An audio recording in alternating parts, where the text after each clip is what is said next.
ஒரு ஊரில் ஒரு மன்னர் இருந்தார். ஒரு நாள் அவருடைய அரசவைக்கு ஒரு ஓவியன் வந்தான். அவன் சீனா தேசத்திலிருந்து வந்தவன், தாவோ சிந்தனையாளன். அவன் அங்கே வந்து மன்னர் முன்னாடி நிற்கிறான். யாரும் செய்ய முடியாத ஒரு காரியத்தை என்னால் செய்ய முடியும்னா. இவன் இப்படி சொன்னதை கேட்டதும் ஏற்கனவே அங்கே இருந்த அரசவை ஓவியன் ஒருத்தனுக்கு கோபம் வந்துட்டுது. இதோ பாரு, இப்படிலாம் பேசக்கூடாது, நான் வேணும்னா உன்னுடைய சவாலை ஏற்றுக்கிறேன் அப்படின்னா. நாம் 2 பேரும் ஓவியம் தீட்டுவோம், அதை பார்த்துட்டு நம்ம 2 பேரில் யார் சிறந்த ஓவியன் அப்படிங்கிறத மன்னரே தீர்மானம் செய்யிட்டோம், என்ன சொல்கிற அப்படின்னு கேட்டான். அவனும் சரின்னு ஒத்துக்கிட்டான். போட்டி ஆரம்பமாச்சு. அரசர் அவங்களுக்கு 2 சுவர்களை ஒதுக்கி கொடுத்தார். 6 மாத காலம் அவகாசம் கொடுத்தார். 2 ஓவியர்களும் அவங்கவுங்க வேலையை ஆரம்பித்தாங்க. இரவு பகலாக வேலை செய்ய ஆரம்பிச்சுட்டாங்க. 6 மாதம் முடிஞ்சது. அரசர் வந்து பார்த்தார். முதல்ல தன்னுடைய அரசவை ஓவியர் தீட்டியிருந்த ஓவியத்தை பார்த்தார். ரொம்ப பிரமாதமாக இருந்தது, பாராட்டினார். இதோ பாரு, உன்னுடைய ஓவியம் அற்புதமாக இருக்குது, உயிரோட்டம் உள்ளதாக இருக்குது, கலையின் உச்சமே இதுதான், இதை விட சிறந்த ஒரு ஓவியத்தை வேற யாராலையும் படைக்க முடியாது அப்படின்னார். அதுக்கப்புறம் அந்த சீன ஓவியன்கிட்ட போனார். எங்கே உன்னுடைய ஓவியம்னு கேட்டார். திரைச்சீலையை விலக்கி விட்டு பாருங்கன்னா. மன்னர் வந்து அந்த திரைச்சீலையை விளக்குனார். உள்ளே வந்து ஓவியம் இருக்க வேண்டிய இடம் கண்ணாடி மாதிரி தெரிஞ்சுது. அவன் அந்த 6 மாத காலமாக அந்த சுவரை வந்து தேய்ச்சி தேய்ச்சி கண்ணாடி மாதிரி ஆக்கி வச்சிருக்கிறான். அதுக்கு நேராக எதிர் சுவரில் அரசவை ஓவியம் தீட்டின ஓவியம் இருக்குது. அது எதிரில் இருந்த இந்த கண்ணாடியில் பட்டு பிரதிபலிக்குது. மன்னர் யோசனை பண்ண ஆரம்பித்தார். அப்புறம் அந்த சீன ஓவியனை பார்த்து கேட்டார். இதை பாரு, நீ என்னுடைய ஆளை வந்து தோற்கடிச்சுட்ட அப்படிங்கிறதுல சந்தேகம் இல்லை, ஆனாலும் எங்களை ஏமாத்தி இருக்கிற, எந்த ஓவியமும் நீ வரையிலையே அப்படின்னார். அரசே, இதுதான் உண்மையான ஓவியம், உயிருள்ள ஓவியம். இது வந்து மனோபாவங்களை பிரதிபலிக்கும், மாறுகின்ற காலங்களை அப்படியே காட்டும் அப்படின்னா அந்த சீன ஓவியன். கையால் வரைகிற ஓவியங்களில் சலனம் இல்லை, கண்ணாடி அப்படி கிடையாது, சக்தியின் ஓட்டம் அதில் எப்பவும் இருந்துக்கிட்டே இருக்கும். கண்ணாடி மட்டுமே ஜீவனுள்ள ஓவியமாக இருக்க முடியுங்கிறத அந்த சீன ஓவியன் தெரிஞ்சு வச்சிருந்தான். ஏன்னா அவன் ஒரு தாவோ சிந்தனையாளன். ஒவ்வொரு குழந்தையும் இந்த கண்ணாடியோடு தான் பிறக்குது. ஆனால் நாம் என்ன செய்கிறோம்னா ஓவியங்களை கண்ணாடி மீது பதிப்பிச்சு விடுறோம். கண்ணாடி நம்மளை பிரதிபலிக்குது. நம்முடைய அழகோ அவலட்சணமோ கண்ணாடியை பாதிக்கிறது இல்லை. ஏன்னா அதுக்கு மனம் கிடையாது. கடந்து போன வினாடியை பற்றி அது சிந்திக்கிறது இல்லை. அடுத்த கணத்தை பற்றின எதிர்பார்ப்பும் அதுகிட்ட கிடையாது. அதுதான் பற்றற்ற நிலை. மனிதனுக்கு தேவைப்படுறது அதுதான். கண்ணாடிக்கிட்டே இருந்து நாம் வந்து கற்றுக்கொள்ள வேண்டிய பாடம் இது. வாழ்க்கையில் வந்து மனிதர்களை நேசிக்கலாம், உலகின் அழகையெல்லாம் பிரதிபலிக்கலாம், ஆனால் எதையும் பற்றி கொண்டு விடக்கூடாது அப்படிங்கிறது பெரியவர்கள் அறிவுரை. துயரம்ங்கிறது பற்றுக்களின் சாயை. கண்ணாடி முன்னாடி நிற்கிறப்போவெல்லாம் நமக்கு இந்த ஞாபகம் வரணுமா. ஒரு குடும்பத் தலைவர் ஒரு நாள் காலையில் விடிஞ்சு எழுந்திரிச்சதும் சத்தம் போட்டார். யார் இந்த கருங்குரங்கு படத்தை என் ரூமில் கொண்டாந்து மாட்டி வச்சது அப்படின்னு கத்தினார். சமையல் கட்டிலிருந்து மனைவி பதில் சொன்னாங்க. தூக்க கலக்கத்தில் உளராதிங்க, நல்லா பாருங்க, அது படம் கிடையாது, முகம் பார்க்குற கண்ணாடி அப்படின்னாங்க. ஒரு அம்மா சொல்லுது, அதாவது கணவன் மனைவியாக இருந்துட்டு அப்புறம் விவாகரத்து வாங்கிக்கிட்டு அதுக்கப்புறம் அந்த அம்மா பேசுகிறத நேற்று தொலைக்காட்சியில் போட்டாங்க. அது என்ன சொல்லுதுன்னா, நாங்கள் வந்து கணவனும் மனைவியாக இருக்கிறப்போ எங்களுக்குள்ளே சண்டை வந்துக்கிட்டு இருந்தது, இப்போ விவாகரத்து வாங்கிட்டு இப்போ நண்பர்களாக இருக்கிறோம், இப்போ வந்து சண்டையே வர்றதில்லை எங்களுக்குள்ளே. அப்படி பாருங்கள், கணவன் மனைவியாக இருந்தப்போ சண்டை வந்து தான், விவாகரத்து வாங்கினது மறுபடியும் நாங்கள் நல்லபடியாக தான் இருக்கிறோம், ஒன்றும் எங்களுக்கு சண்டை வரல. அப்படி இருக்குது இப்போ காலம் போய்கிட்டு இருக்கு. நேற்று அப்படி ஒரு இது என் கூட வேலை பார்க்குறப்போ ஒரு அம்மா இருந்தாங்க. அவங்க எப்போதும் அவங்க வீட்டுக்காரர் படத்தையே வச்சுருப்பாங்க, கையில் பத்திரமா வச்சுருப்பாங்க. அவ்வளவு மரியாதை மதிப்புன்னு சொல்லி நாங்கள்லாம் அவங்கள பெருசாக நினைப்போம். இது எதுக்குமா அவங்க வீட்டுக்காரர் படத்தை பத்திரமா இல்லை கையிலேயே வச்சுருக்கீங்களே, ஆஃபீஸுக்கெல்லாம் எடுத்துகிட்டு வந்து வச்சு அடிக்கடி எடுத்து பார்த்துக்குவாங்க. அவ்வளவு பிரியமாக அவங்க வீட்டுக்காரர் இல்லை. ஆமாம், எனக்கு வந்து ஏதாவது பிரச்சனை வந்துவிடுதுன்னா உடனே எங்கள் வீட்டுக்காரர் படத்தை எடுத்து பார்ப்பேன். பரவாயில்ல, இப்படி ஒரு இதாக. ஆமாம், இதை பார்த்துட்டு நினச்சிக்குவேன், இதை விட பிரச்சனை வேறு என்ன இருந்துட போகுது உலகத்தில் அப்படின்னு நினச்சிக்குவேன். உடனே எனக்கு எல்லாம் போயிடும் அப்படின்ட்டு தான். அப்படி ஒரு அம்மா இருந்தாங்க, இப்போவும் இருக்காங்க, வேலை பார்த்துக்கிட்டு இருக்காங்க. அப்படிலாம் இங்கே இருக்கிற தாய்மார்கள் பெண்கள் யாராவது அப்படி கூட பண்ணலாம். எப்போதுமே உங்கள் வீட்டுக்காரர் படத்தை கையில் வச்சுக்கோங்க. அது ஒரு யோசனை, குடும்பம் குதூகலமாக இருக்கிறதுக்கு அது ஒரு யோசனை.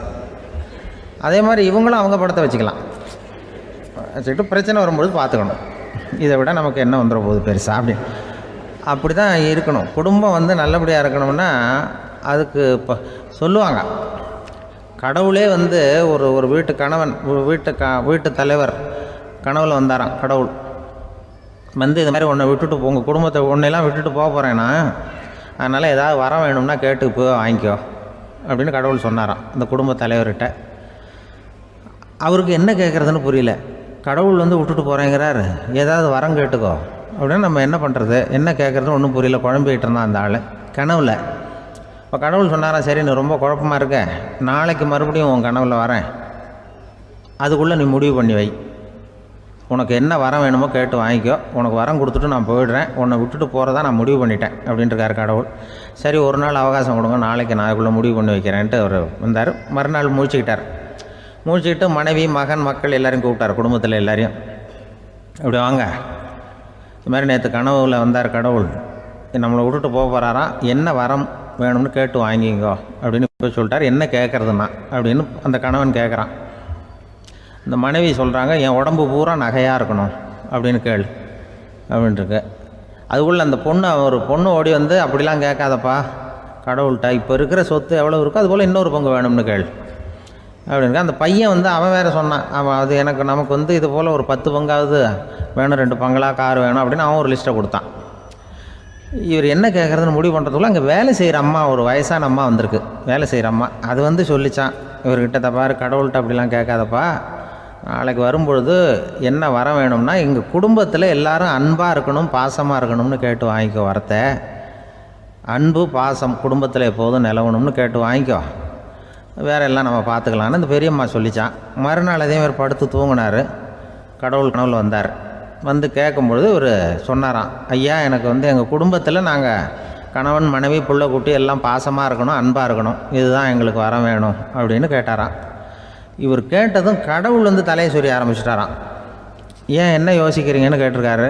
நீங்கள் அன்பாக பிரியமாக இருந்தீங்கன்னா அப்புறம் ஏன் நான் உங்களை விட்டுட்டு போக போகிறேன், நான் ஏற்கனவே இல்லைங்கிறதுனால தான் உங்களை விட்டு போகலாம்னு முடிவு பண்ணியிருந்தேன். இப்போ நீங்கள் ஏற்கனவே பாசமாக இருந்தீங்கன்னா நான் இனிமேல் போக மாட்டேன், அதனால் ஏன் முடிவும் மாற்றிக்க வேண்டியது தான், உங்கள் கூட தான் இருக்க போகிறேன்னாராம். இப்படி ஒரு கதை சொல்லுவாங்க. அதனால் ஒரு குடும்பத்தில் அந்தந்த உறவு முறைகள் சரியாக இருக்கிற வரைக்கும் எல்லாம் நல்லாயிருக்கும். அங்கே தான் இறைவன் வாழும் இல்லம்ங்கிறாங்களே, அதுதான் அது. அதில் அந்த குடும்ப தலைவருங்கிறவர் கணவன் அப்படிங்கிறதுனால அவருக்கு தான் பொறுப்பு. அவருக்கு நிறைய சகிப்புத்தன்மை வேணும், கோபம் வரக்கூடாது, யார் என்ன சொன்னாலும் போகணும். சில கணவன்மார்கள் வந்து எது சொன்னாலும் மனைவி வந்து தட்டுறதில்லை. அங்கே போனால் போவாங்க, எதுக்கு போக சொல்கிறேன்னு கேட்குறதில்ல, போகிறது, இங்கே வான்னா வர்றது. திருவள்ளூர் மனைவி இருந்தாருன்னு சொல்கிறாங்கல்ல, அது மாதிரி. அது எப்படின்னா ஒருத்தர் சொன்னார், அது அப்படி இல்லை, அதுக்கு ஒரு கதை சொன்னார். ஹிட்லர் வந்து வந்தாராம் ஒரு தடவை, ஒரு பெரிய கப்பல் மேலே, கப்பலுடைய மேல் தளத்தில் ஹிட்லர் வந்துக்கிட்டு இருக்கார்.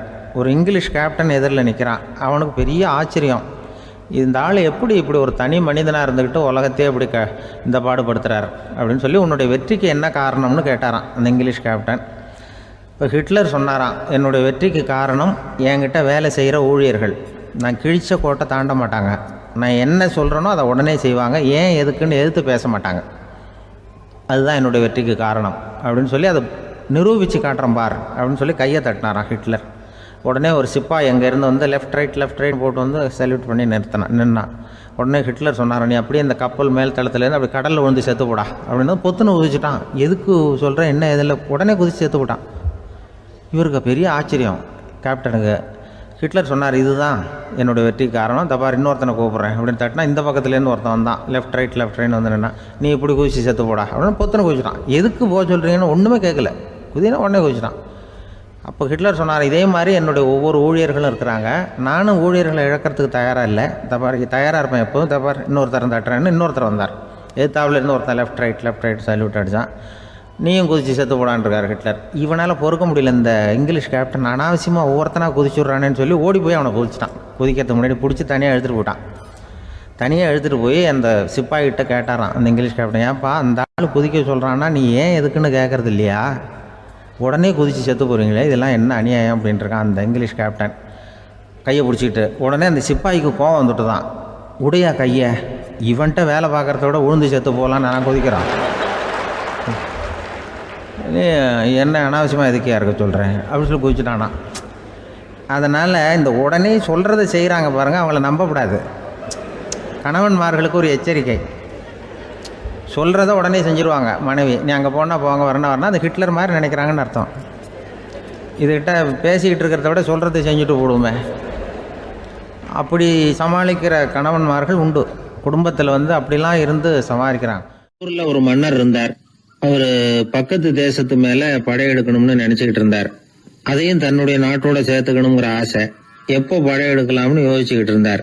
இப்படி யோசிச்சுக்கிட்டு இருந்த சமயத்தில் ஒரு பெரியவர் அவரை தேடிட்டு வந்தார். அவர் அடிக்கடி வருவார், அவர்கிட்ட பேசிக்கிட்டு இருப்பார். இப்போ அப்படித்தான் வந்தார். என்ன மன்னா யோசனைன்னாரு. இவர் தன்னுடைய யோசனையை சொன்னார். இந்த சமயத்துல மன்னருக்கு தாகம் எடுத்தது, தண்ணி குடிக்கணும் போல இருந்தது. உடனே அங்க இருந்த ஒரு அரண்மனை பணியாளரை கூப்பிட்டார். போய் கொஞ்சம் தண்ணி கொண்டு வாப்பா அப்படின்னாரு. அந்த பணியாளர் போனார், ஒரு கோடையில தண்ணி கொண்டு வந்தார். ராஜா கிட்ட நீட்டினார். ராஜா அதை வாங்கி குடிக்கிறதுக்காக வாய்கிட்ட கொண்டுட்டு போனார். அந்த நேரம் பார்த்து மன்னா கொஞ்சம் பொறுங்கன்னார் இந்த பெரியவர். ஆவலோட குடிக்க போன மன்னர் அப்படியே நிறுத்திக்கிட்டு பெரியவரை பார்த்தார். இப்ப அந்த பெரியவர் சொன்னார், மன்னா, இப்ப உங்களை விட வலிமை உள்ள ஒரு சக்தி உங்களுக்கு தண்ணி கொடுக்க மறுத்துடுதுன்னு வைங்க, உங்களை குடிக்க விடாம தடுத்துடுது அப்படின்னா, இப்ப இந்த ஒரு கோவள தண்ணீரை என்ன விலை கொடுத்து வாங்குவீங்க அப்படின்னு கேட்டார். இப்ப எனக்கு இருக்கிற தாகத்துக்கு என்னுடைய அரசாங்கத்துல பாதியையாவது கொடுத்து இந்த தண்ணியை வாங்கறதுக்கு தயங்க மாட்டேன்னார் அவர். சரி, இப்ப அந்த தண்ணியை குடிங்கன்னார் பெரியவர். மன்னர் ஆவலோட அந்த தண்ணியை குடிச்சு முடிச்சார். அதுக்கப்புறம் கொஞ்ச நேரம் தன்னுடைய படையெடுப்பு பத்தி சொல்லிட்டு இருந்தார். கொஞ்ச நேரம் கழிச்சு மறுபடியும் இந்த பெரியவர் கேட்டார், மன்னா, இப்போ நீங்க ஒரு கோவள தண்ணீரை குடிச்சு முடிச்சுட்டீங்க.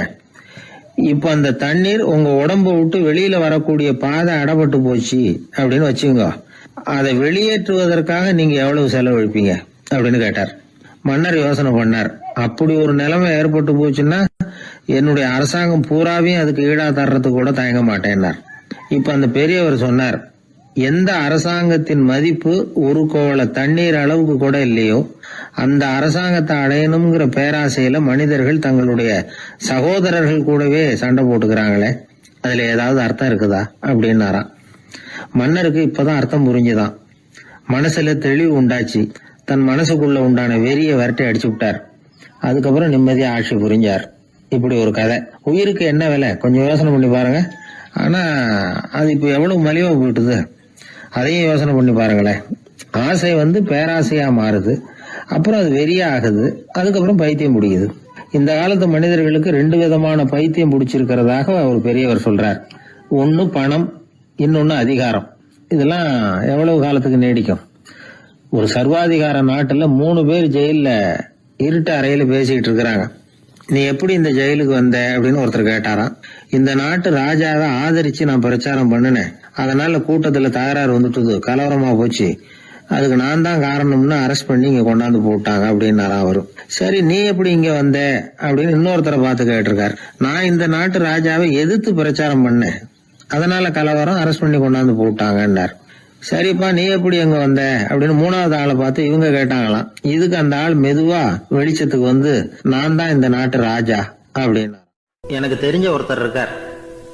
அவரு ஒரு பெரிய காவல்துறை அதிகாரி, ரொம்ப கண்டிப்பானவர். அவரை கண்டாவே எல்லாரும் பயப்படுவாங்க. அப்படிப்பட்டவர் வீட்டுக்கு போனா அப்படியே அடியோட மாறிடுவார். அங்க போய் பாத்தீங்கன்னா குழந்தைகளோட குழந்தையா அவர் விளையாடிக்கிட்டு இருப்பார். அலுவலக சமயத்துல பாத்தீங்கன்னா குதிரை முதுகுல அவர் உட்காந்துருப்பார். வீட்டுல பாத்தீங்கன்னா அவர் முதுகுல குழந்தை உட்காந்துருக்கும். அவரு குதிரை மாதிரி போயிட்டு இருப்பார். இது எப்படிங்க முடியுது உங்களால அப்படின்னு கேட்டாங்க. அது ஒண்ணுமில்ல, இங்க வீட்டுக்கு வந்த உடனே என்னோட மனசை தனியா எடுத்து வச்சிருவேன் அப்படின்னார். அது என்னங்க உங்க சட்டப்பையிலையா இருக்குது மனசு, அது தனியா எடுத்து வைக்கிறதுக்கு அப்படின்னு கேட்டாங்க. அப்படி இல்லைங்க, இது ஒரு பயிற்சி, மனப்பயிற்சி, அவ்வளவுதான் அப்படின்னார். இப்படி சமயம் பார்த்து மனசை தனியா வச்சுவிட தெரிஞ்சவங்க வாழ்க்கையில எப்பவும் உற்சாகமா இருப்பாங்க அப்படிங்கிறது பெரியவங்க கருத்து. ஒரு டாக்டர் ஆஸ்பத்திரியில் இருக்கிற வரைக்கும் டாக்டரா இருக்கலாம், அவர் மனைவிகிட்டையும் அவர் டாக்டரா இருக்க வேண்டிய அவசியம் இல்லை. ஒரு வக்கீல் கோர்ட்ல இருக்கிற வரைக்கும் வக்கீலா இருக்கலாம், வீட்டுக்கு வந்ததுக்கு அப்புறமும் வக்கீலா இருக்க வேண்டிய அவசியம் கிடையாது. வீட்டில் குழந்தைகள்கிட்ட விளையாடும் பொழுதும் அதுகள்கிட்ட ஃபீஸு கேட்டுக்கிட்டு இருக்கக்கூடாது. நாம எப்படி இருக்கணும்னு பெரியவங்க சொல்றாங்கன்னா, மனசோட சேரப்படாதான், அப்படி சேராம வாழ்க்கையை கவனிக்கணுமா. மனசை அப்படியே தனியாக எடுத்து பக்கத்தில் வச்சுடணும். அப்படின்னா அதை அப்படியே தூக்கி எறிஞ்சுடு அப்படின்னு அர்த்தம் இல்லை. ஏன்னா மனசுங்கிறது நமக்கு உபயோகப்படக்கூடிய ஒன்று தான். எப்போ அது தேவையோ அப்பப்போ எடுத்து உபயோகப்படுத்திக்கணும். தேவைப்படுறப்போ எடுத்து கண்ணாடியை மாட்டிக்கிறோம்ல, படிக்கும் பொழுது கண்ணாடி தேவைப்படுது, எடுத்து மாட்டிக்கிறோம் இல்லையா? அது மாதிரி கணக்கு போடுறதுக்கு மனசு தேவை. கடைக்கு போய் ஒரு பொருள் வாங்குகிறோம், காசு கொடுக்குறோம், மீதி சில்லறை சரியாக இருக்கா அப்படின்னு எண்ணி பார்த்து வாங்க வேண்டியிருக்கு. அந்த சமயத்தில் மனசை எடுத்து தனியாக வச்சுட்டேன் அப்படின்னு சொல்லிட்டு இருக்கக்கூடாது. பரீட்சைக்கு படிக்க வேண்டியிருக்குது, படித்ததையெல்லாம் அப்படியே நினைவில் வச்சுக்க வேண்டியிருக்கு. அந்த சமயத்தில் மனசை தூக்கி எறிஞ்சுட்டேன் சார் அப்படின்னு சொல்லிட்டு இருக்கக்கூடாது. அப்படி சொன்னால் பரீட்சை நம்மளை தூக்கி எறிஞ்சிடும். அதனால் தேவைப்படுறப்போ மனசை உபயோகப்படுத்தணும், தேவையில்லாதப்போ அதை தனியாக ஓய்வு எடுத்துக்க விட்டுடணும். இப்படி நாம் பழக்கப்படுத்திக்கிட்டா வாழ்க்கைங்கிறது நமக்கு புதுசாக தெரியுமா. மனசுக்கும் ஒரு சக்தி கிடைக்கும். எந்திரங்களுக்கு ஓய்வு கொடுக்குற மாதிரி மனசுக்கும் ஓய்வு கொடுக்கணும், இல்லைன்னா அது களைச்சி போயிடும். குழந்தைகள் மனசை சுமந்துக்கிட்டு இருக்கிறது இல்லை. இது முதியவர்கள் குழந்தைகள்கிட்ட இருந்து கற்றுக்க வேண்டிய ஒரு பாடம். ஆனாலும் இந்த கால குழந்தைகள்கிட்ட ரொம்ப எச்சரிக்கையாக இருக்க வேண்டியிருக்கு. ஒரு தாத்தாவும் பேரனும் விளையாடிக்கிட்டு இருக்கிறாங்க. தாத்தா எனக்கு சைக்கிள் ஓட்ட கற்றுக் கொடு அப்படிங்கிறான் பேரன். சைக்கிள் உயரம் கூட இல்லை, அதுக்குள்ளே சைக்கிள் ஓட்டணுமா அப்படின்னார் தாத்தா. ஏன் தாத்தா, ரயில் ஓட்டுறாரு, அவர் என்ன ரயில் நீளமாக இருக்கார் அப்படின்னு கேட்டானா அந்த பையன். அந்த ஆளுக்கு பேச தெரியாது, அவர்கிட்ட கொஞ்சம் எச்சரிக்கையாக நடந்துக்கோ அப்படின்னு சொல்கிறது உண்டு. அப்படின்னா என்ன அர்த்தம்? அவர் இன்னமும் குழந்தையாகவே இருக்கிறாரு, இன்னும் பேச்சு வரலன்னு அர்த்தம்? அப்படி இல்லை, அவருக்கு நாகரிகமாக பேச தெரியலன்னு அர்த்தம். பேசுறதுங்கிறது மனுஷனால் மட்டுமே முடியக்கூடிய ஒரு காரியம். அப்படி இருந்தும் அதோட பெருமையை அவன் இன்னமும் சரியாக புரிஞ்சிக்கலன்னு தான் சொல்லணும். அதனால தான் அவன் அளவுக்கு அதிகமாக வார்த்தைகளை கொட்டி விடுறான். அதுக்கப்புறம் அதையெல்லாம் திருப்பி அள்ள முடியாமல் கிடந்து கஷ்டப்படுறான். கொட்டின வார்த்தையை அள்ள முடியுமா? ஒருத்தரை இன்னைக்கு பார்த்து முட்டாள்னு திட்டி விடுறீங்க, நாளைக்கு மறுபடியும் அவர்கிட்ட போய் நேற்றுக்கு உன்னை முட்டாள்னு சொல்லிவிட்டேன், அந்த வார்த்தையை திருப்பி கொடு, வாங்கிட்டு போயிடுறேன் அப்படின்னு நான் சொல்ல முடியும்? அவன் கோபக்காரனாக இருந்தால் நேற்றுக்கே அதை வேறு விதமாக உங்களுக்கு திருப்பி கொடுத்துருப்பான்.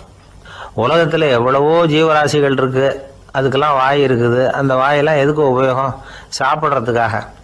ஆனால் நமக்கு இருக்கிற வாய் சாப்பிட்றதுக்காக மட்டும் இல்லை, பேசுறதுக்காகவும் தான். பேச முடியலன்னா வாய் இருந்தால் கூட அது வாயில்லா ஜீவன் தான். ஒரு பையனை பார்த்து அது வாய் உள்ள புள்ள பொழைச்சிக்கும் அப்படின்னா மற்ற பையன்களுக்கெல்லாம் முகத்தில் வாயே இல்லைன்னு அர்த்தம்? அப்படி இல்லை, அந்த பையன் கொஞ்சம் கெட்டிக்காரத்தனமாக பேசுவான்னு அர்த்தம். அதனால் எப்படி பேசணும் அப்படிங்கிறத நாம் முக்கியமாக தெரிஞ்சுக்கணும். இதுக்கு 8 விதமான குறிப்புகளை நம்ம பெரியவங்க சொல்லியிருக்கிறாங்க. பேச்சுக்கு 8 அங்கங்கள் உண்டு அப்படின்னு அவங்க சொல்கிறாங்க. அதெல்லாம் என்னென்ன அப்படின்னா, உண்மை, நன்மை, அன்பு, நிதானம், இனிமை, ஆழம், சமயமறிதல், சபையறிதல். இந்த 8 தன்மையும் பேச்சில் இருக்கணுமா. இதையே கொஞ்சம் விவரமாக சில பேர் போர்டில் எழுதி வச்சுருப்பாங்க. அதாவது எழுத்துலையாவது அதெல்லாம் இருக்கட்டுமே அப்படின்னு நினச்சி நீங்கள் கூட சில இடங்களில் இதை பார்த்துருக்கலாம். அதாவது உண்மையே பேசுக, நன்மையே பேசுக, அன்பாக பேசுக, நிதானமாக பேசுக, இனிமையாக பேசுக, ஆழமுடையதாக பேசுக, சமயமறிந்து பேசுக, சபையறிந்து பேசுக, இப்படி எழுதி வச்சுருப்பாங்க. இந்த 8 அம்சமும் சரியாக பொருந்தி இருந்தால் தான் அது பேச்சு. மற்றதெல்லாம் பேச்சாகிடாது. பேச்சு ஒரு சிறந்த கலை. எல்லாத்தையும் விட பேசாமல் இருந்தும் பழகணும், அது ரொம்ப முக்கியம். உண்மையே பேசணும். சத்தியத்துக்கு மதிப்பு கொடுக்குறவங்கள தான் சரித்திரம் மதிக்கும். உண்மை பேசினா மட்டும் போதாது, அந்த உண்மையில் நன்மை கலந்துருக்கணும். கொலைகாரனுக்கு பயந்துக்கிட்டு ஒருத்தன் உங்கள் வீட்டுக்குள்ளே ஒளிஞ்சிருக்கிறான். அந்த முரட்டை ஆசாமி கையில் அறிவாளோடு அவன் இங்கே வந்தானான்னு உங்ககிட்ட கேட்குறான்னு வச்சுங்க. உண்மைதான் உயர்வு தரும் அப்படின்னு நினச்சிக்கிட்டு, ஆமாம் உள்ளே தான் இருக்கிறான், அடுப்பங்கரையில் குதிருக்கு பின்னாடி உட்காந்துருக்கிறான், போய் பிடிச்சிட்டு போங்க அப்படின்னு நான் சொல்லுவீங்க? அது நன்மை இல்லாத உண்மை. அதனால் பிரயோஜனம் கிடையாது. அதே மாதிரி உங்கள் பேச்சில் அன்பு இருக்கணும், நிதானம் இருக்கணும், இனிமை இருக்கணும், சிந்தித்து பேசணும், சமயம் அறிந்து பேசுகிறதும் முக்கியம். அதை பற்றி நமக்கு வேறு யாரும் சொல்லிக் கொடுக்க வேண்டியதில்லை. எந்த நேரத்தில் யாருக்கிட்ட எப்படி பேசினா காரியம் நடக்கும் அப்படிங்கிறது நமக்கு நல்லா தெரியும். அது கைவந்த கலை. அவையறிந்து பேசுகிற திறமை பேச்சாளர்களுக்கு ரொம்ப அவசியம். அது இல்லைன்னா நிலைமை பரிதாபமாயிடும். ஒரு பேச்சாளர் ரொம்ப மும்முரமாக பேசிக்கிட்டே இருந்தாராம்.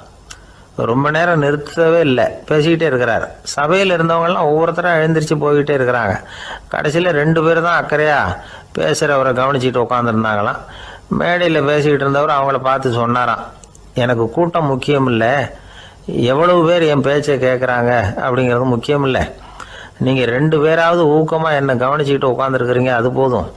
உங்களுக்காகவே நான் பேசிக்கிட்டு இருக்கிறேன் அப்படின்னார். இதை கேட்டதும் உட்காந்துருந்த 2 பேரில் ஒருத்தர் எழுந்திருச்சு, அப்படி இல்லைங்க, நாங்கள் 2 பேரும் நீங்கள் பேசி முடித்த உடனே தொடர்ந்து பேச வேண்டிய ஆளுங்க, அதுக்காக தான் காத்துக்கிட்டு இருக்கிறோம், சீக்கிரம் முடிங்க அப்படின்னாங்களாம். காஞ்சிபுரத்தில் பல்லவ ராஜா ஒரு கோவில் கட்டினார், கைலாசநாதர் கோவில். அதுக்கு கும்பாபிஷேகம் பண்ணுறதுக்கு ஒரு நாள் குறிப்பிட்டு அதுக்கு வேண்டிய ஏற்பாடுகள்லாம் பண்ணினார்.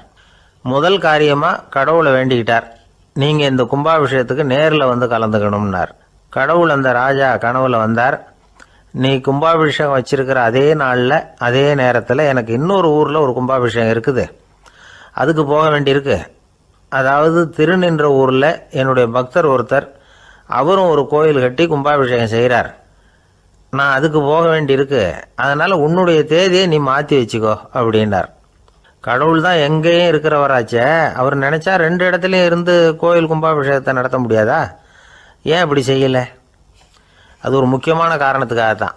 திருநின்ற ஊரில் இருந்த பூசலாருங்கிற அந்த அடியாரின் பெருமையை இந்த உலகத்துக்கு எடுத்து காட்டணுங்கிறதுக்காகத்தான் கடவுள் அந்த ராஜா கிட்ட அப்படி சொன்னார். சரி, அந்த அடியார் அப்படி என்னதான் பெருசாக கோயில் கட்டி விட்டார்? ராஜா கட்டின கோயிலை விட பெருசா? அவர் கட்டினது கருங்கல்லாலேயோ மண்ணாலேயோ மரத்தாலேயோ இல்லை. அவர் கட்டின கோயில் வேறு மாதிரி. அது மனசால் கட்டின கோயில், மனசுக்குள்ளே இருக்கிற கோவில், மனக்கோவில். அந்த அடியார் தன்னோட மனசுக்குள்ளே மாதக்கணக்காக ஒவ்வொரு கல்லாக சேர்த்து கட்டின கோவில். இந்த விஷயம் ராஜாவுக்கு தெரியாது. அவர் என்ன நினச்சுட்டாரு, அது நாம் கட்டின கற்கோயிலை விட ரொம்ப பெருசாக இருக்கும் போல இருக்கு அப்படின்னு நினச்சிட்டார். சரி, அப்பேற்பட்ட அந்த கோயிலை தரிசனம் பண்ணிவிட்டு வருவோம் அப்படின்னு நினச்சி ராஜா திருநின்ற ஊருக்கு போகிறார். அங்கே போய் பார்த்தா கோயிலையும் காணும், ஒன்றையும் காணும். கடைசியில் பூசலார் கட்டின மனக்கோவில் தான் அதுங்கிறத அவர் புரிஞ்சுக்கிறார். உடனே அந்த அடியாரின் காலில் விழுந்து வணங்குறார். அவரோ, இது மனசால முயன்ற கோவில், இதுக்கு இத்தனை பெருமையா அப்படின்னு ஆச்சரியப்படுறார். இதில் ஆச்சரியப்படுறதுக்கு ஒன்றும் இல்லை. ஆண்டவன் விரும்புறது அகபக்தியையே தவிர புற தோற்றங்களே அல்ல. இதை நாம் புரிஞ்சுக்கிட்டோம்னா நமக்குள்ள எந்த வேறுபாடுகளும் வர்றதுக்கு வழியே இல்லை. இன்னொரு ராஜா இருந்தார். அவர் ஆண்டவனுக்கு படைக்கிறதுக்காக ஒரு தார் நல்ல செவ்வாழைப்பழமாக எடுத்துக்கிட்டு போகணும்னு நினச்சார். அதனால் நாளே அதை வாங்கிட்டு வர சொன்னார் வேலைக்காரங்கிட்ட. வேலைக்காரன் போனால் கடைத்தெருவில் ஒரு தார் பழம் வாங்கினான். வர்ற வழியில் அவன் குடிசை அப்படியே எட்டி பார்த்துட்டு போவோமேன்னு நினச்சான். போனான். அங்கே இவனோட குழந்தை பாவம் பசியால் கத்திக்கிட்டு இருக்கு. இவன் பார்த்தான், இவ்வளவு பெரிய தாரில் ஒரு 2 பழம் எடுத்தா தெரியவா போகுது அப்படின்னு நினச்சி ஒரு 2 பழத்தை பிச்சு அந்த குழந்தைகிட்ட கொடுத்தான். அதை வாங்கி வயிறார சாப்பிட்டுது. பசி அடங்குச்சு, விளையாட போட்டுது. இவன் அதுக்கப்புறம் வாழைப்பழத்தை எடுத்துக்கிட்டு அரண்மனைக்கு வந்தான். 2 பழம் பிச்சிருக்கிறது ராஜாவுக்கு தெரிஞ்சு போச்சு. இவன் உண்மையை சொல்லிவிட்டான். உடனே ராஜா, கடவுளுக்கு படைக்க வேண்டிய பொருளை குழந்தை எச்சில் பண்ண விட்டுருக்கியே அப்படின்னு சொல்லி அவனை கட்டி வச்சு சாட்டையால் அடித்தார் பாவம். மறுநாள் பழத்தை கோயிலுக்கு எடுத்துகிட்டு போனார். கடவுள் முன்னாடி வச்சார். கடவுள் கண்ணை திறந்து பார்த்தார், பழம்லாம் அழுகி இருக்குது. என்ன இது அழுகி போன பழம் அப்படின்னார். ராஜா முழிச்சார். நல்லா தானே இருந்தது அப்படின்னு நினச்சார். அப்போ கடவுள் அந்த ராஜா கிட்ட சொன்னாராம், இதை பார்ப்பா, இந்த தாரில் 2 பழம் தான் நல்ல பழம், அந்த 2 பழங்களையும் நேற்றுக்கே நான் சாப்பிட்டுட்டேன் அப்படின்னாராம். அப்போ தான் ராஜாவுக்கு புரிஞ்சுது, ஏழை குழந்தையின் பசியை தீர்க்கறதுக்காக உதவுன அந்த 2 பழம்தான் இறைவன் சாப்பிட்ட பழம்னு. இறைவன் இருக்கிற இடம் எது? இதுதான். இதில் ஒரு பெரிய நீதிபதி இருந்தார். சென்னையில் உண்மையாக நடந்தது. சென்னையில் ரொம்ப காலத்துக்கு முன்னாடி காந்தி இருந்த காலத்தில் சென்னையில் ஒரு நீதிபதி, அவர் ஒரு நாள் கோர்ட்லாம் விட்டு ரொம்ப கஷ்டப்பட்டு ராத்திரி சும்மா போய் உடனே வீட்டுக்கு வரல. கோர்ட்டினுடைய நடவடிக்கை முடிஞ்சு வீட்டுக்கு வராமல் போய் எங்கெங்கேயோ போய் சுற்றிவிட்டு அந்த நண்பர்களோடு அப்படி உல்லாசமாக அப்படி கொண்டாடி விட்டு ராத்திரிக்கு வந்திருக்கிறாரு வீட்டுக்கு 1 மணிக்கு. அப்போ அந்த வயசான அம்மா வாசல்லையே காத்துக்கிட்டு இருக்கு. உள்ளே போச்சு நீதிபதி இன்னும் சேரலேன்னு வாசல்லையே நின்றுட்டு இருந்துதான். அப்போ அது வந்த உடனே பலார்னு அரைஞ்சி விட்டாங்களாம் அந்த அம்மா. ஏன்டா அவ்வளோ தூரம் எங்கே போனேன்? என்ன தான் நீதிபதியாக இருந்தாலும் அவங்களுக்கு உள்ள தானே. பலார்னு அரைஞ்சி விட்டாங்க. உடனே அவர் கலங்கி போய் அழுதாராம். மறுநாள் கேட்டிருக்காங்க அந்த பக்கத்தில் இருந்தவங்க, ஏன் நீ பெரிய நீதிபதி, பெரிய பதவியில் இருக்க, அதனால் உன்னை உங்கள் அம்மா அடிச்சிட்டாங்கன்னு அழுதியா அப்படின்னு கேட்டாங்களாம். அப்போ அவர் சொன்னாராம் நீதிபதி, இல்லை நான் வந்து இது மாதிரி எங்கள் அம்மாக்கிட்ட அடிக்கடி அடி வாங்குவேன். எப்போதும் அவங்க அடிக்கிற அடி பலமாக விழும். இப்போ அவங்க அடித்தது எனக்கு வலிக்கவே இல்லை. அந்த அளவுக்கு அவங்களுக்கு வயசாகிட்டுதே, பலம் குறைஞ்சிட்டுதேன்னு நினச்சி அழுதேன் அப்படின்னுக்காரான். அதுதான் புள்ள அம்மா பேரில் உள்ள பாசங்கிறது. இதே போல் நான் சொன்னது மாதிரி முன்னாடி இவர் ஒரு இறைநேச செல்வர் ஒருத்தர் இருந்தார். ஒரு அம்மா வந்து எனக்கு அப்பா தண்ணி கொடுப்பா அப்படின்றது படுக்கையில் இருந்த அம்மா. இவர் ஏதோ படிச்சுக்கிட்டு இருந்தவர், ஒரு சின்ன இளைஞர். உடனே ஓடி போய் ஒரு குவளையில் தண்ணி எடுத்துகிட்டு போய் அம்மாவுக்கு முன்னாடி நிற்கிறார். முன்ன அந்த அம்மா அதுக்குள்ளே தூங்கி போச்சு. இவர் அந்த தண்ணியை வச்சுக்கிட்டு அவர் பாட்டு நிற்கிறார். விடிஞ்சு போச்சு. விடிகிற சமயத்தில் அந்த அம்மா முடிச்சு பார்க்குது, பையன் தண்ணியோட கையில் வச்சுட்டு நிற்கிறார். ஏம்மா என்னப்பா நீ ராத்திரி பூரா தண்ணியோடு நின்றுக்கிட்டு இருக்கிறியா எனக்கா அப்படின்னா, அப்பா அந்த அவர் சொன்னாராம், ஆமாம்மா ராத்திரி தண்ணி தாகமாக இருக்குன்னு கேட்டிங்க, உடனே தண்ணி கொண்டு வந்துட்டேன். ஓடி வந்து பார்க்கும்பொழுது நீங்கள் தூங்கிக்கிட்டு இருந்தீங்க.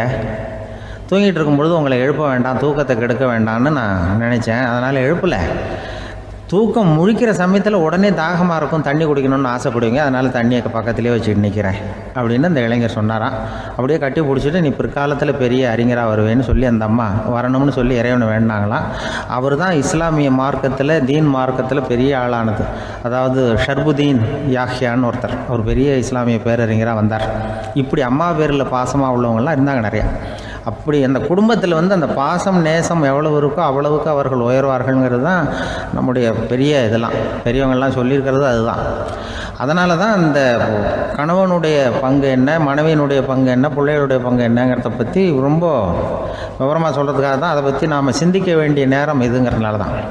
கணவனுக்கு வந்து இது வந்துடக்கூடாது, அதாவது கோபம் வரக்கூடாது, நிதானம் வேணும் அப்படின்லாம் சொல்லுவாங்க. நிதானம், கணவன் வந்து கோபப்படக்கூடாதுமா. அதுக்கு நாங்கள் மனுஷனுக்கு சினம் தவிர்த்தல்னு பயிற்சியெல்லாம் கொடுக்குறாங்க. இப்போது மனுஷன் கோபப்படாமல் இருக்கணும், போகணும் வரணும், அதுக்கு சொல்லுவோம் நாங்கள். சும்மா கதை ரூபமாக சொல்கிறது. அங்கே வேதாத்திரி மகரிஷின்னு இருக்கார், அவர் இதில் வந்து சினம் தவிர்த்தல்னு பயிற்சியை கொடுப்பாங்க. குடும்ப தலைவர்கள் பெரியவங்கள்லாம் வந்து அந்த பயிற்சியை எடுத்துக்கணும். என்ன கூப்பிட்டாங்க ஒரு தரம், சினம் தவிர்த்தல்னு ஒரு பயிற்சி கொடுக்குறோம், அதில் நீ வந்து பேசுன்னாங்க. நான் சொன்னேன், நான் பயிற்சிக்கு வேணா வரேன், என்னை பேச வேண்டாம் சார், நான் வந்து பயிற்சி கற்றுக்கிறேன்னு. இல்லை நீ அதெல்லாம் பயிற்சி நாங்கள் கொடுக்குறோம், நீ உனக்கு என்ன தெரியுமோ சொல்லு, மனுஷன் கோவப்படாமல் இருக்கணும், அதுக்கு ஏதாவது வழி சொல்லிட்டு போ அப்படின்னு கூப்பிட்டாங்க. சரின்ட்டு போனேன். அங்கே போய் நான் சொன்னேன், இது மாதிரி எனக்கு தெரிஞ்சது ஒரு கதை மாதிரி சொன்னேன். மீனம்பாக்கம் ஏர்போர்ட், அங்கே ஜப்பானுக்கு போக வேண்டிய ஒரு பிரயாணி லக்கேஜோடு நிற்கிறார் நிறையா. இதை வாங்கி பிளேனில் ஏற்றக்கூடிய ஒரு தொழிலாளி அவர்கிட்ட ஒரு சண்டை போடுறார், அடிக்க போகிறார், திட்டுறாரு, கண்டாமலான்னு திட்டுறார். அவர் இதை ஒருத்தர் பார்த்துக்கிட்டே இருக்கார். அந்த சினம் தவிர்த்தல் பயிற்சி கொடுக்குற பேராசிரியர் ஒருத்தர் பார்த்துக்கிட்டே இருக்கார். இது எப்படி இவன் இந்த ஆள் அவ்வளவு கோபமாக அடிக்க போகிறான், திட்டுறான் அந்த பெரிய மனுஷன், இவர் பதிலுக்கு அவர் திட்டவே இல்லையே. அந்த தொழிலாளி சிரிச்சுக்கிட்டே சரி சார் அப்படின்னுட்டே இருக்கான். இவர் லக்கேஜை வாங்கி பிளேனில் ஏற்றுற தொழிலாளி இப்போ கண்ணாவுடனே அடிக்க போகிறான், திட்டுறான், முகம் செவந்து போச்சு. இவருக்கு என்ன ஆச்சரியம்னா, இந்த ஆள் இவ்வளவு கோவப்படுறான், அதை வாங்கி அந்த தொழிலாளி கொஞ்சம் கூட முகத்தில் கோபமே படலையே, சிரித்த முகத்தோடு இருக்கானே, இவன் வந்து நமக்கு பயிற்சி வகுப்பு எடுக்கலாம் போல இருக்க அப்படின்னு இவர் நினச்சிட்டார். ரொம்ப நேரம் அவர் கத்திக்கிட்டு இருந்தார். சரி சார்ன்ட்டு அதை வாங்கிட்டு அவர் போயிட்டார். போனதுக்கப்புறம் அவர் இந்த ஆள் அப்புறம் பிளேன் வந்தது, ஏறி அவர் போயிட்டார், ஜப்பானுக்கு போயிட்டார். அதுக்கப்புறம் இந்த சினம் தவிர்த்தல் பேராசிரியர் ஓடி போய் அந்த தொழிலாளியை பிடிச்சி கொண்டு வந்தார். இந்த பாருப்பா, நான் வந்து காலையிலேருந்து பார்த்துக்கிட்டு இருக்கேன், அந்த ஆள் உன்னை அடிக்க வந்தான், திட்ட வந்தான், இவ்வளவு கோவப்படுறான், உனக்கு பதிலுக்கு நீ கோவமே படலையே, உனக்கு கோவமே வராதா, அது எப்படி நீ சினம் தவிர்க்கிறது, எப்படி உனக்கு கோவமே வரலையா அப்படின்னு கேட்டிருக்கார். அப்போ அந்த தொழிலாளி சொன்னாராம், அப்படி இல்லை சார், மனுஷன்னு பிறந்தால் கோவம் படாமல் இருக்க முடியாது, எல்லாருக்கும் கோவம் வரும், அது அவங்கவுங்க வழியில் டீல் பண்ணுவாங்க, நான் அதை என் வழியில் டீல் பண்ணேன், அவ்வளோதான். அப்போ அவர் திட்டும் பொழுது உனக்கு கோபம் வந்தது தானே? வந்தது சார். அப்போ அது எப்படி டீல் பண்ணேன்னு கேட்டிருக்காரு. அப்போ இவன் சொன்னான், நான் ஒன்றும் இல்லை சார், அந்த பிரயாணி வந்து இப்போ ஜப்பானுக்கு போயிட்டுருக்கார், அவர் லக்கேஜெலாம் அமெரிக்கா போய்கிட்டுருக்கு,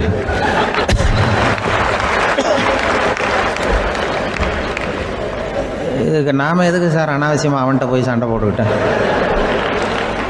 அப்படி மாற்றி ஏற்றி விட்டா அவன் போய் பார்த்துக்கிறான் எங்கேயாவது. அதுதான் நான் சினம் தவிர்க்கிற வழி அப்படின்னு சொன்னாரான். உடனே இதை தான் எனக்கு தெரிஞ்சது கோபம் வராமல் இருக்கிறதுன்னு அங்கே பேசினேன் அந்த கூட்டத்தில். அதுக்கப்புறம் இன்ன வரைக்கும் அவங்க கூப்பிடுறதே இல்லை என்ன. ஏன்னா நாங்கள் வந்து முறையாக ஒருத்தன் கோவப்படாமல் இருக்கிறதுக்கு என்ன வழின்னு சொல்லி கொடுத்துட்ருக்குறோம்.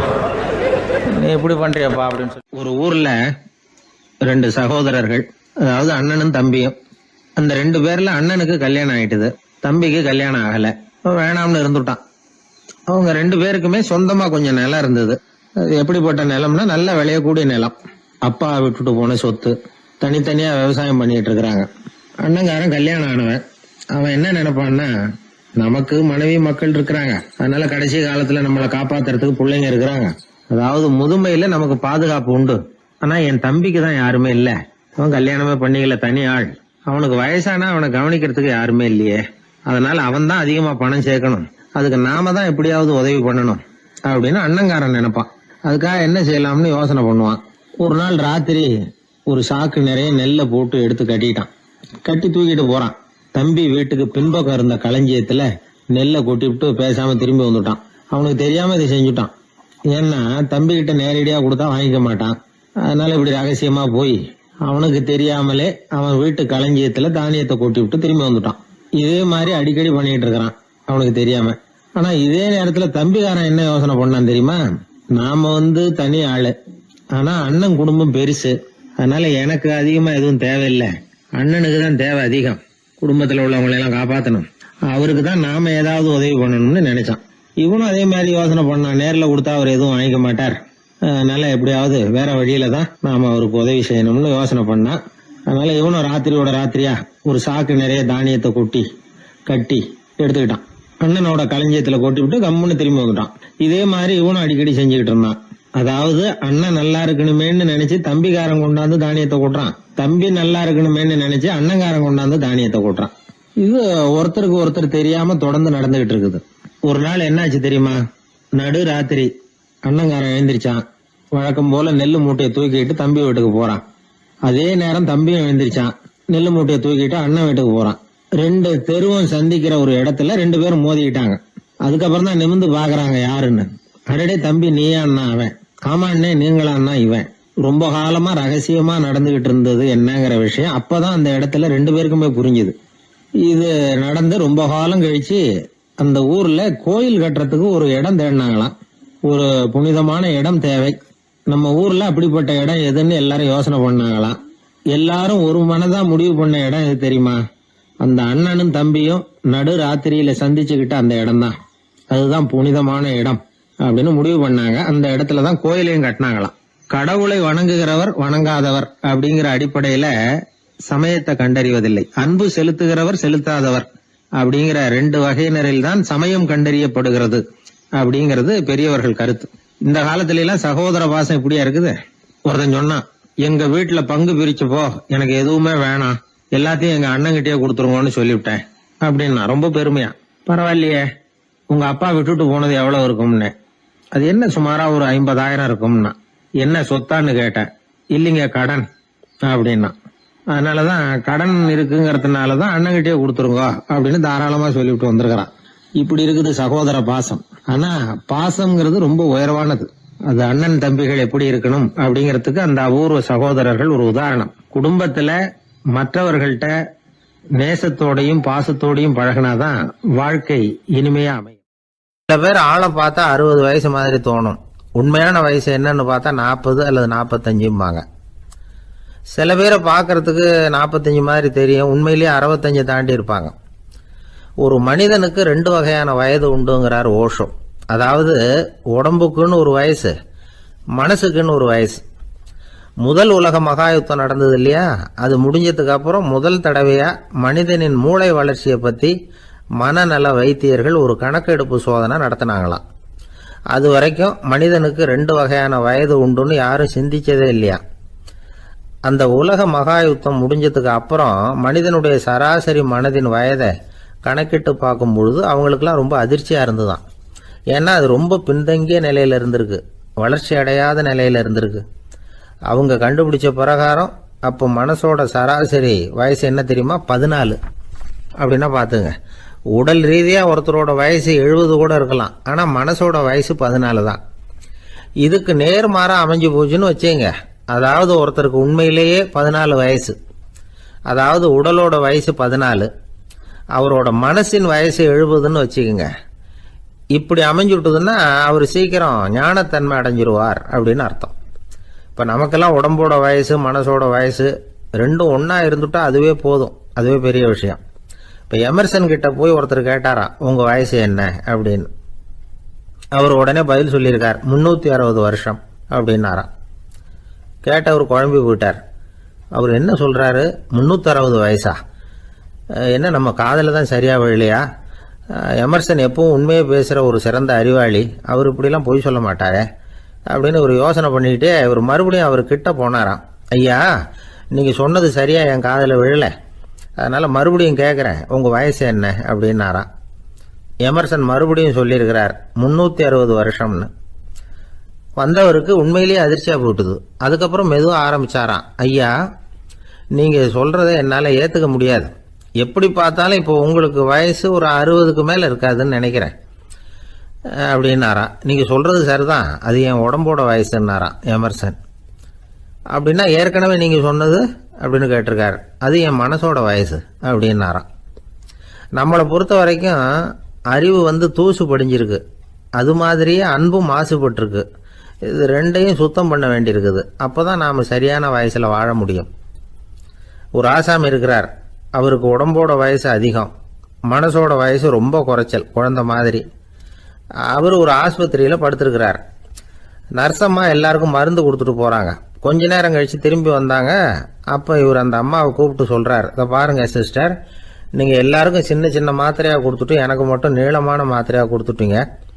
முழுங்கிறதுக்கு ரொம்ப கஷ்டமாக போச்சு. இனிமேல் எனக்கும் சின்ன மாத்திரையாக கொடுங்க சிஸ்டர் அப்படின்னாராம். அந்த அம்மா உடனே அதிர்ச்சியாகி தலையில் அடிச்சுக்கிட்டாங்களாம்.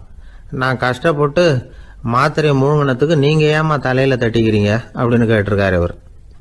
இதுக்கு அவங்க சொல்லியிருக்கிறாங்க, நான் உங்களுக்கு கொடுத்துட்டு போனது மாத்திரை இல்லைங்க, அது தெர்மாமீட்டர் அப்படின்னாங்களாம். இந்த உலகத்தில் எல்லாருக்கும் மகிழ்ச்சி தரக்கூடிய ஒரு பொருள் எது?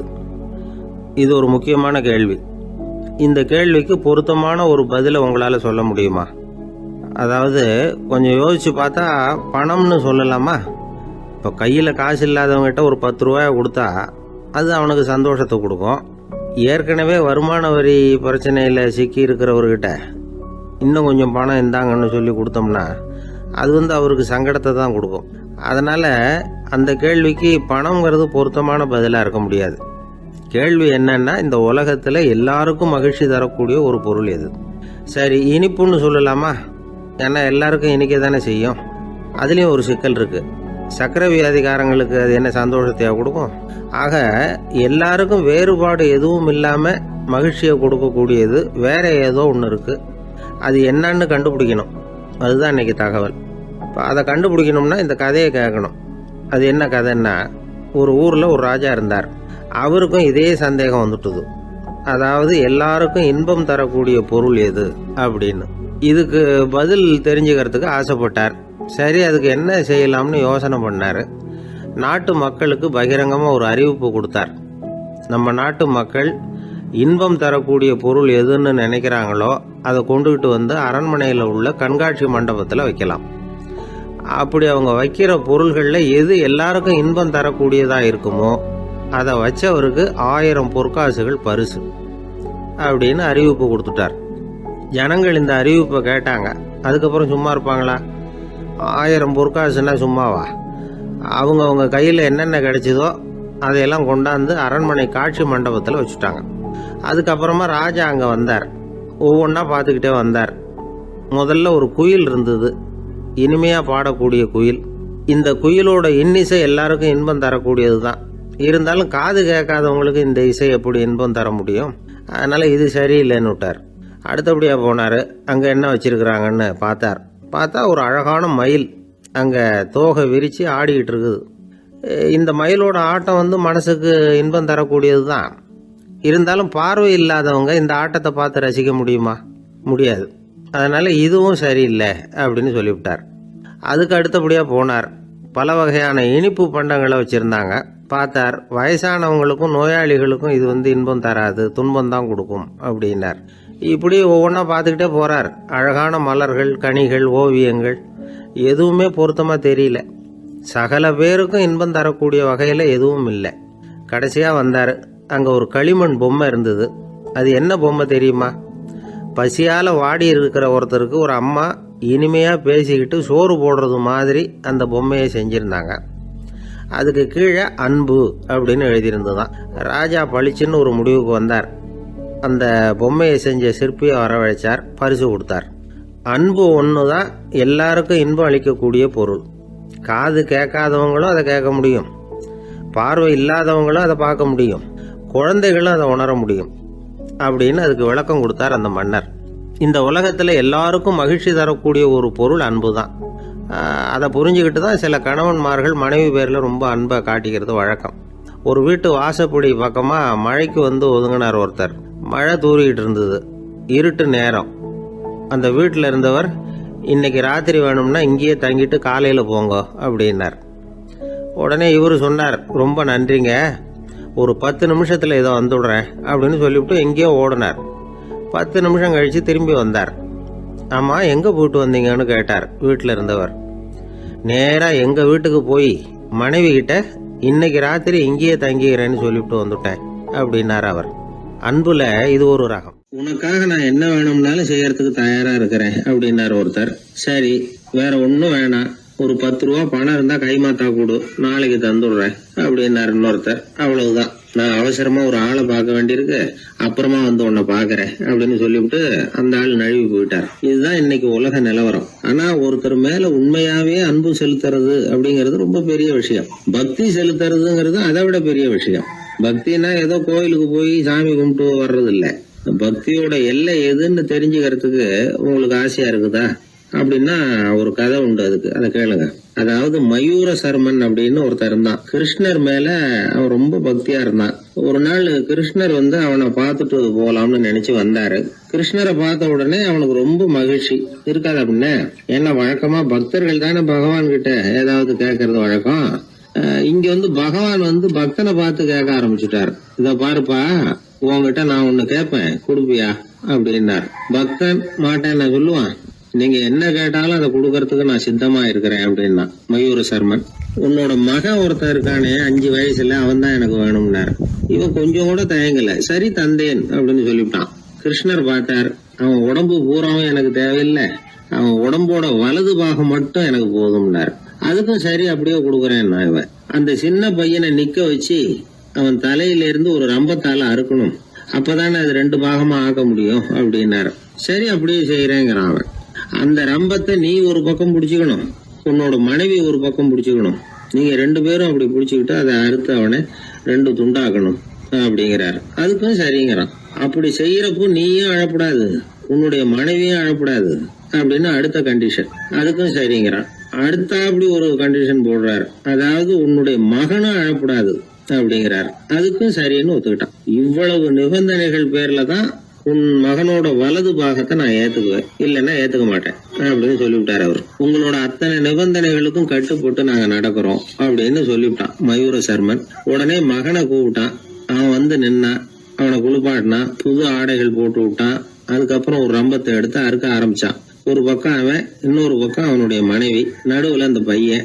அவங்க 2 பேர் கண்ணிலேயும் கண்ணீர் கொஞ்சம் கூட வரவே இல்லை. ஆனா அந்த சின்ன பையனோட இடது கண்ணில இருந்து மட்டும் கண்ணீர் வழிய ஆரம்பிச்சுட்டுது. இத கிருஷ்ணர் பார்த்துட்டார். என்னோட நிபந்தனைப்படி நீங்க நடந்துக்கல, அதனால உங்க பையனோட வலது பாகம் எனக்கு வேணாம்னு விட்டார். நாங்க 2 பேரும் அழலையே அப்படின்னா மயூர சர்மன். நீங்க அழல சரி, ஆனா உங்க பையனோட இடது கண்ணு மட்டும் அழுதுது அப்படின்னார்.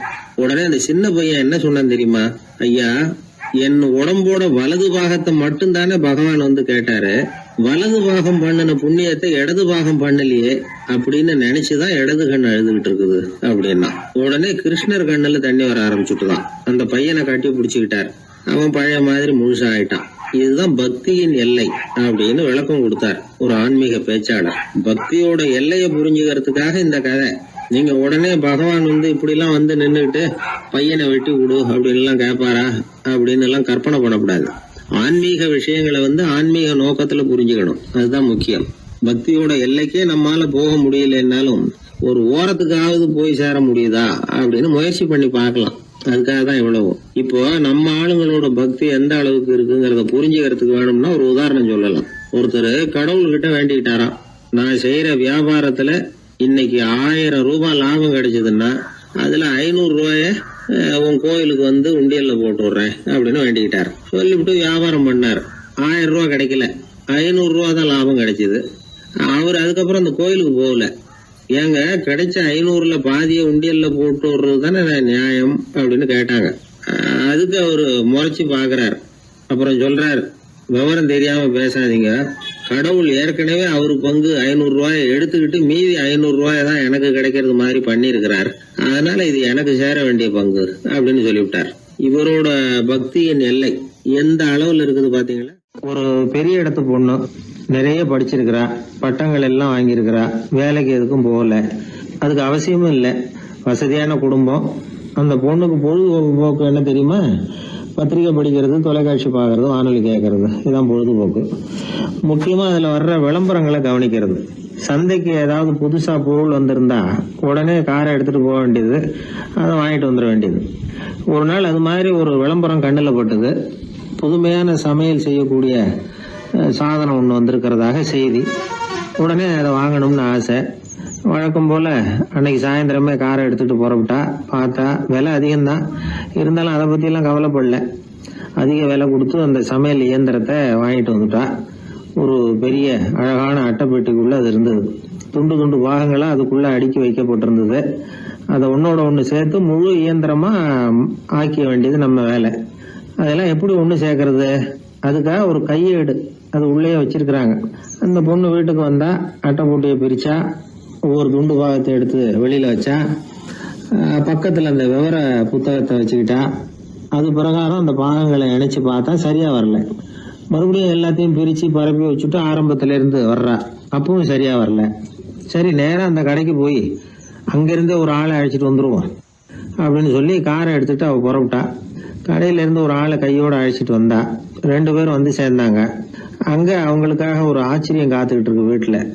என்ன ஆச்சுன்னா, அந்த சமையல் இயந்திரம் அழகா கோக்கப்பட்டு அங்க இருக்குது. அது மட்டும் இல்ல, அதுல சமையல் வேலையும் நடந்துகிட்டு இருக்குது. யார் அதை பண்ணது? அவளுக்கு ஆச்சரியம். சமையல் வேலை செய்கிற பணிப்பெண் அங்க வந்தா. வேலை செய்யறவோ, நான் தான் அதை செஞ்சேன்னா.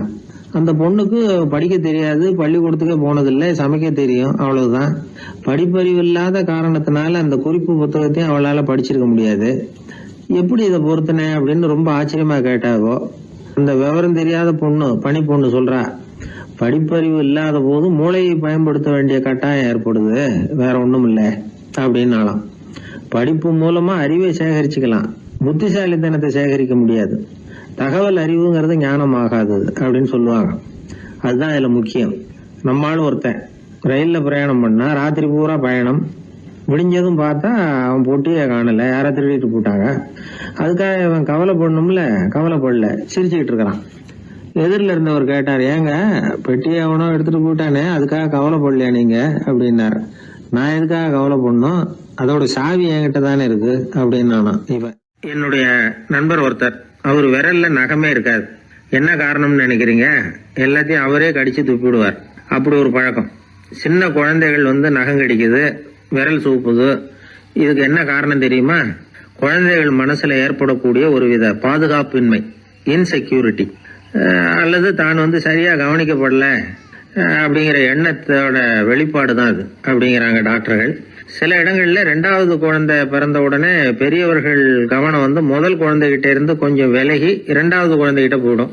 அந்த சமயத்துல முதல் குழந்தைக்கு இந்த பழக்கம் ஏற்படுறதுக்கு வாய்ப்பு உண்டா.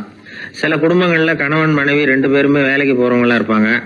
குழந்தை வந்து ரொம்ப நேரத்துக்கு பெத்தவங்களை பிரிஞ்சு இருக்க வேண்டிய சூழ்நிலை இருக்கும். குழந்தை ஒரு பாதுகாப்பின்மையை உணர ஆரம்பிக்கும். இந்த பழக்கம் வந்துடும். அதனால ஒரு குழந்தைக்கு தான் வந்து ஒதுக்கப்படுறோம் அப்படிங்கிற நினைப்பு வராம பாத்துக்கணும். வளர்ந்த குழந்தைகளும் நகம் கடிக்கும். வயசானவங்க கிட்டையும் இந்த பழக்கம் இருக்கும். இது வந்து ஒரு மனச்சிதைவின் வெளிப்பாடு அப்படிங்கிறாங்க மனநல நிபுணர்கள். அம்மா அப்பா திட்டினாலும் சரி, அல்லது ஆசிரியர் திட்டினாலும் சரி, இந்த பழக்கம் வந்துடும்.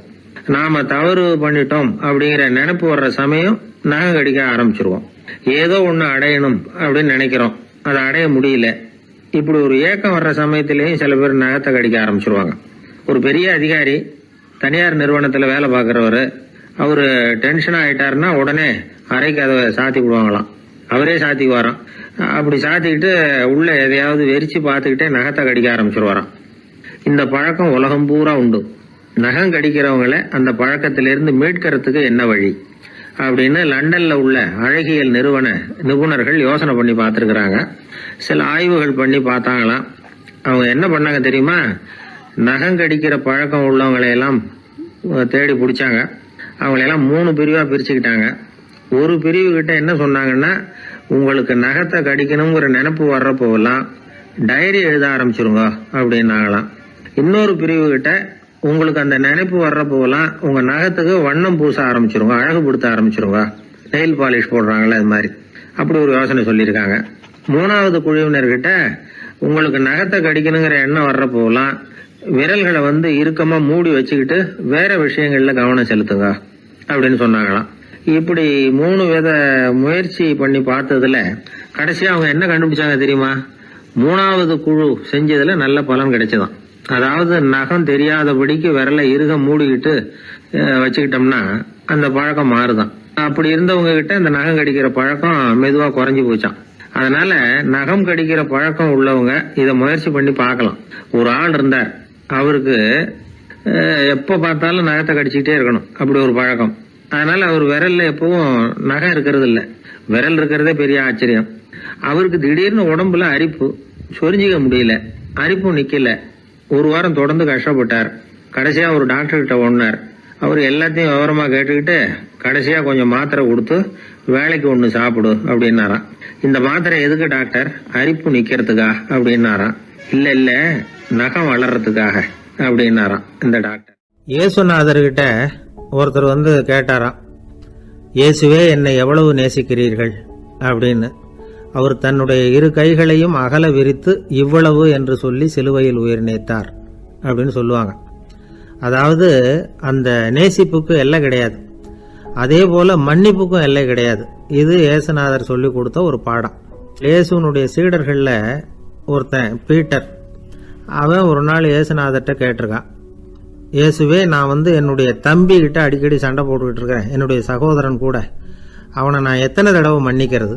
ஏற்கனவே 7 தடவை அவனை மன்னிச்சுட்டேன் அப்படின்னு சொல்லியிருக்கிறான். அப்போ இயேசு சொன்னாராம், மன்னிக்கிறதுக்கு எத்தனை தடவைங்கிற கணக்கெல்லாம் கிடையாது. எத்தனை தடவை உன்னுடைய சகோதரன் உன்னை கோபப்படுத்துகிறானோ அத்தனை தடவை நீ மன்னிக்கிறதுக்கும் தயாரா இருக்கணும், அதுதான் அப்படின்னு சொன்னாராம். அப்போ இவனுக்கு ஒன்றும் புரியல, இது என்ன அவன் தப்பு பண்ணிக்கிட்டே இருப்பான், நாம மன்னிச்சுக்கிட்டே இருக்கிறதா அப்படிங்கிறது மாதிரி குழப்பமா இருந்திருக்கிறான். அப்போ இயேசுநாதர் தன்னுடைய சீடன் பீட்டர்கிட்ட ஒரு கதை சொன்னாராம். அந்த கதை இன்றைக்கு நாம் எல்லாரும் சிந்தித்து பார்க்க வேண்டிய ஒரு கதை. அதாவது மன்னிப்பை விரும்புகிறவர்கள் மன்னிக்கவும் தயாராக இருக்க வேண்டும் அப்படிங்கிறது தான் அந்த கதையினுடைய தத்துவம். அந்த இயேசுநாதர் சொன்ன கதை என்னன்னா, ஒரு மன்னர் இருந்தார். அவர் ஒரு நாள் அரண்மனையில் உட்காந்து கணக்கு வழக்குகள்லாம் பார்த்துக்கிட்டு இருந்தார். நம்ம அரண்மனையிலேருந்து யார் யார் அரசாங்க கடன் வாங்கியிருக்கிறாங்க, யார் யார் திருப்பி செலுத்தி இருக்கிறாங்க அப்படிங்கிற விவரத்தையெல்லாம் பார்த்துக்கிட்டு இருந்தார். அப்போதான் புரிஞ்சுது, அந்த அரண்மனையில் வேலை செய்கிற ஒருத்தனே அரசாங்க கடன் வாங்கியிருக்கிறான். எவ்வளவு? 10,000 பொற்காசுகள் வாங்கியிருக்கான் கடன். இந்த 10,000 பொற்காசுகளை திருப்பி செலுத்தலை அரசாங்கத்துக்கு. இது மன்னர் கவனத்துக்கு வந்தது. உடனே நம்ம அரண்மனையில் இருக்கிறவனே அரசு கடன் வாங்கி திருப்பி செலுத்தாமல் இருக்கான், அவனை கூப்பிட்டு வாங்கன்னு சொல்லி கூப்பிட்டுட்டு வந்தாங்களாம். விசாரிச்சிருக்கிறாங்க, என்னப்பா நீ எவ்வளவு ஒன்று? ஆமாங்க 10,000 பொற்காசுகள் வாங்கியிருக்கிறேன், இன்னும் திருப்பி கட்டலைன்னு இருக்கான். உடனே அவர் மன்னர் சொல்லியிருக்கிறாரு, நம்ம சட்டத்திட்டப்படி நீ உடனே பணத்தை திருப்பி கட்டிடு. அப்படி உன்னால் கட்ட முடியலன்னா உன்னுடைய வீடு வாசல் சொத்து சுகம் எல்லாத்தையும் விற்று அந்த பணத்தை அரசு கருவூலத்தில் சேர்த்துக்கிறதுக்கு நானே ஏற்பாடு பண்ணிடுறேன் அப்படின்னு அந்த மன்னர் சொன்னாராம். இவன் அப்படியே அதிர்ச்சி ஆகிட்டான், அப்படியே பொத்துன்னு காலில் விழுந்தானா. மன்னா என்னை மன்னிச்சுங்க, என்னால் முடியல, எனக்கு மன்னிப்பு கொடுங்க அப்படின்னு இருக்கான். உடனே அவர் எழுந்திரிச்சு, சரி நீ மன்னிப்பு கேட்டுவிட்ட, அதனால் உன்னை மன்னிக்கிறேன், நீ பணம் கட்ட வேண்டாம் அப்படின்னு சொல்லி அந்த மன்னர் அவனை விட்டுட்டாராம். பணத்தையும் தள்ளுபடி போட்டார், நீ திருப்பி கட்ட வேண்டான்னு. இவனுக்கு ரொம்ப மகிழ்ச்சி, அதனால ரொம்ப உல்லாசமாக வந்துகிட்டு இருக்கிறான். தெருவில் வந்துகிட்டு இருக்கிறப்ப இவங்கிட்ட கடன் வாங்கின ஒருத்தன் எதுக்கு வந்துகிட்டு இருக்கான். அவன் இவங்கிட்ட ஒரு 100 பொற்காசுகள் கடன் வாங்கியிருக்கான். அவன் வந்தான், இவன் போய் அவன் சாட்டையாக பிடிச்சிக்கிட்டான், நீ எப்படா என் கடனை திருப்பி கொடுக்க போறேன்னு. அவன் இப்போ முடியல, கொஞ்சம் பொறுத்துக்கா, அப்புறம் தரேன் இருக்கான். அதெல்லாம் முடியாது, நீ கொடுத்து தான் ஆகணும் அப்படின்னு இவன் புடிவமாக சொல்கிறான். இப்போ நிலைமையை பாருங்கள், இவன் ஏற்கனவே 10,000 பொற்காசுகள் அரசாங்கத்தில் கடன் வாங்கினா அதுக்கு மன்னிச்சு விட்டுட்டார் இவனை. ஆனால் இவன் இன்னொருத்தனை மன்னிக்கிறதுக்கு தயாராக இல்லை. இவங்கிட்ட கடன் வாங்கின இன்னொருத்தன் 10 பொற்காசுகள் அவனை மன்னிக்க தயாராக இல்லை. அவனை கொண்டு போய் நீதிமன்றத்தில் கொண்டு போய் நிறுத்தி தண்டனை வாங்கி கொடுத்துட்டான். நீதிபதி என்ன சொன்னார், அந்த இவன் வாங்கின பொற்காசுகளை திருப்பி கட்டுற வரைக்கும் ஜெயிலில் இருக்கணுங்கிறது தீர்ப்பு. ஆனால் உடனே அரசர் காதில் வந்து விழுந்தது. சொல்லிட்டாங்க, உங்ககிட்ட மன்னிப்பு வாங்கிட்டு போனானே ஒருத்தன், அவன் இன்னொருத்தனை மன்னிக்கிறதுக்கு தயாராக இல்லை, அவனை கொண்டு போய் ஜெயிலில் அடைச்சிட்டான் அப்படின்னு. உடனே மன்னர் பார்த்தார், இவனை மறுபடியும் கூப்பிட்டு வர சொன்னார். தபாரப்பா, நான் உன்னை மன்னிச்சு விட்டேன், ஆனால் நீ இன்னொருத்தனை மன்னிக்கிறதுக்கு தயாராக இல்லை, அதனால் என்னுடைய தீர்ப்பையும் மாத்துறேன், நீயும் அரசு கடன் தீர்ற வரைக்கும் ஜெயிலில் தான் இருக்கணும் அப்படின்னு சொல்லி ஜெயிலுக்கு அனுப்பிச்சிட்டாராம். இப்படி ஒரு கதையை இயேசுநாதர் தன்னுடைய சீடருக்கு சொன்னதாக ஒரு வரலாறு. அது என்ன, அதிலேருந்து நாம் புரிந்து கொள்ள வேண்டியதுன்னா, நாம் மன்னிக்கப்படணும்னு நாம் விரும்புகிறோம்னா நாம் இன்னொருத்தரை மன்னிக்கிறதுக்கு தயாராக இருக்கணும். அதனால் நாம் இன்னொருத்தரை யாரையும் மன்னிக்க மாட்டோம், ஆனால் என்ன இன்னொருத்தர் மன்னிக்கணும் அப்படிங்கிறது மாதிரி செய்யக்கூடாதுன்னு சொல்லுவாங்க. அது மாதிரி நாம் இப்போ இது தப்பாக புரிஞ்சுக்கிறவங்களும் இருக்கிறாங்க. பாவம் மன்னிப்புங்கிறதெல்லாம் எதுக்குன்னா, அதாவது மறுபடியும் பாவம் செய்யாமல் இருக்கிறதுக்காக தான். அதான் மன்னிக்கிறாரே அப்படிங்கிறதுக்காக மறுபடியும் பாவம் பண்ணிகிட்டு இருக்கிறது இல்லை. அதான் ஒருத்தர் கேட்டாராம், பாவத்திலேருந்து மன்னிப்பு கிடைக்கணும்னா நீ என்ன செய்யணும் அப்படின்னு கேட்டிருக்காரு. அதுக்கு அவன் சொல்லியிருக்கிறான், நான் முதல்ல பாவம் செய்யணும், அப்போ தானே மன்னிப்பு கிடைக்கும் அப்படின்னு நானா. இப்படிப்பட்டவர்கள் தான் இன்றைக்கி உலகத்தில் அதிகமாக இருக்கிறாங்க. அதனால் இந்த மன்னிப்பின் மகத்துவங்கிறது இயேசுநாதர்கிட்டேருந்து தான் நாம் புரிஞ்சுக்கணும். அந்த இயேசு சொன்ன அந்த மன்னிக்கிற மனோபாவம் இருந்தால் இன்றைக்கி உலகம் பூராவும் அமைதி பூங்காவாக இருக்கும். அதில் ஒன்றும் ஆச்சரியமே இல்லை, அதில் ஒன்றும் சந்தேகமும் இல்லை.